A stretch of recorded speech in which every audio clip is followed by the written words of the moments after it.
बचपन से हम सुनते आते हैं कि माँ बाप के चरणों में स्वर्ग होता है।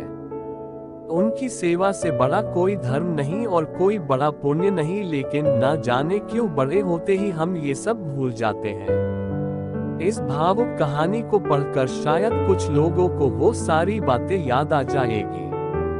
आइए कहानी शुरू करते हैं। दीदी, याद तो है ना, कल माँ का श्राद्ध है। हमने बड़ी पूजा रखी है उनके आत्मा की शांति के लिए, इसीलिए आपको सह परिवार के साथ आना ही है। रूही अपनी नंद कोमल को फोन पर कहती है। तभी कोमल उसकी भाभी को बोली, मैं नहीं आ सकती, आपको तो पता ही है कि उनको छुट्टी नहीं मिलेगी। अरे दीदी, ऐसे कैसे? माँ के जमाई और बेटी उनके श्राद्ध में नहीं आएंगे तो उनको शांति कैसे मिलेगी? इसीलिए आपको आना ही पड़ेगा, बाकी मुझे कुछ भी नहीं पता। इतना बोलकर रूही ने फोन रख दिया। इधर कोमल पुरानी यादों में खो गई। जब उसके पापा की मृत्यु हो गई थी तभी कोमल अपने मायके गई हुई थी।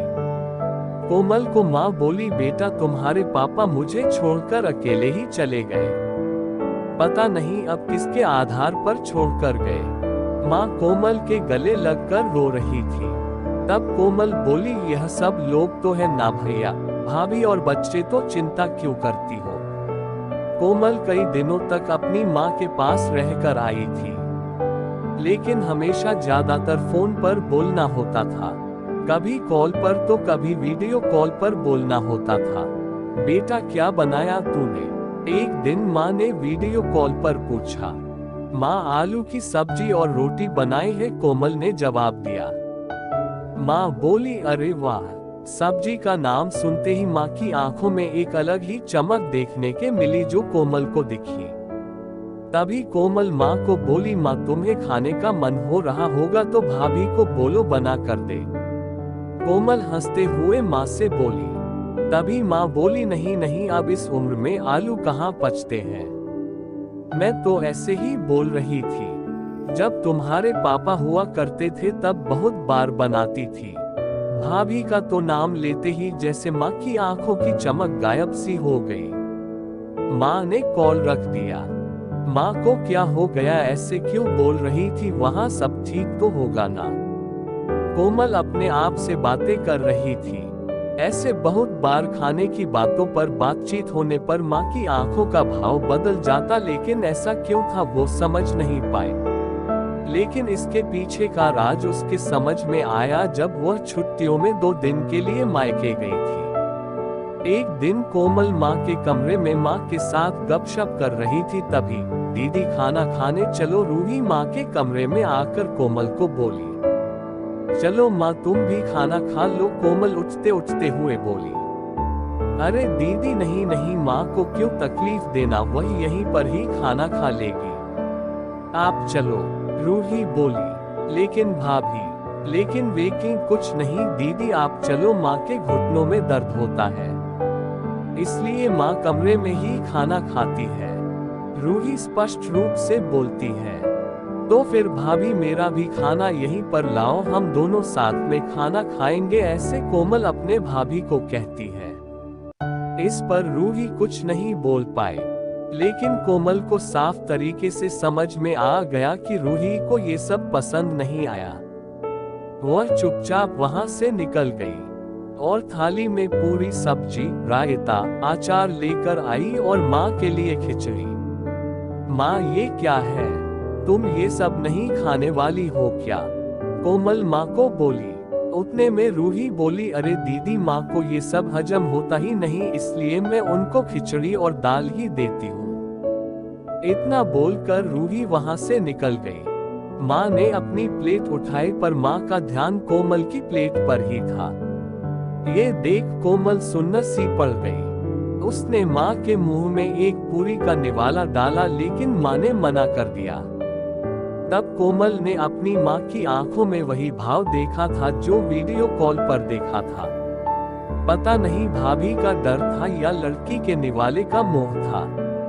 तब भी कोमल ने पूरा खाना माँ को खिलाया और खुद खिचड़ी खाने लगी। 2 दिन कोमल वहीं पर थी और कोमल माँ को उसकी प्लेट का खाना खिलाती और खुद खिचड़ी खाती। ऐसे 2 दिनों तक चला।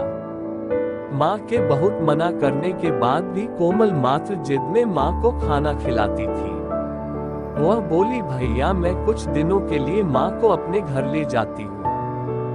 घर जाने से पहले कोमल ने अपने भाई तन्मय को पूछा। वह बोला, क्या तुम्हारा दिमाग खराब हो गया है? लोग क्या कहेंगे? बेटा माँ को तकलीफ देता होगा इसलिए माँ अपनी बेटी के घर रहती है।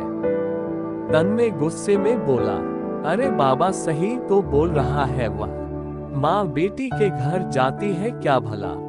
तू आराम से जा अपने घर, मेरी चिंता मत कर, मैं यहाँ खुश हूँ।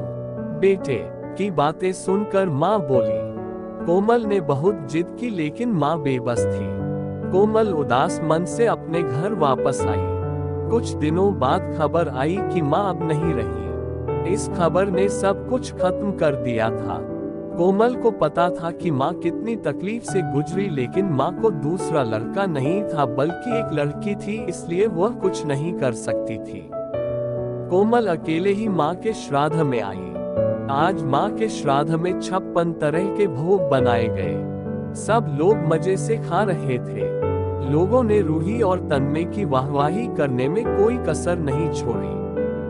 दुनिया में सबसे अच्छा बेटा और सबसे अच्छी बहू कह रहे थे उन्हें। माँ के गुजर जाने के बाद इतना विचार कर रहे हैं तो माँ जिंदा थी तब कितनी सेवा की होगी दोनों ने। कोमल दुखी होकर माँ की तस्वीर की तरफ देख रही थी।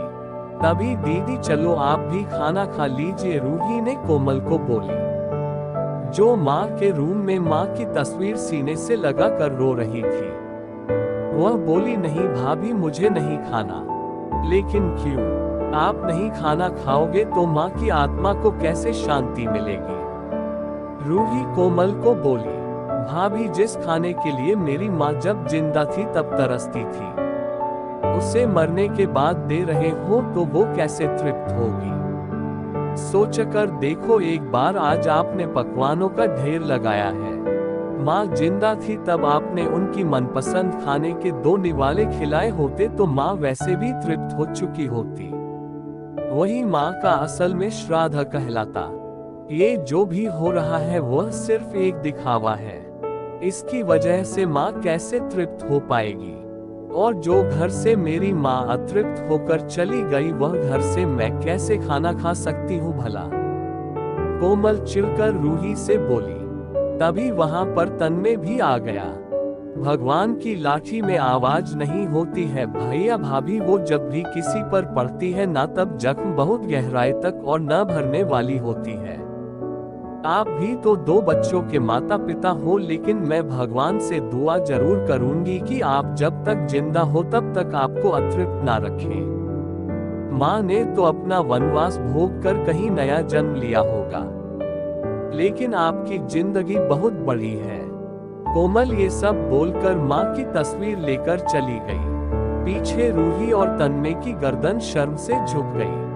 दोस्तों, माँ बाप जिंदा है तब तक उनकी सेवा करना, उनकी हर इच्छा पूरी करना, वही उनका असली श्राद्ध होता है। उनकी मृत्यु के बाद कितने भी 56 भोग बनाए सब व्यर्थ है।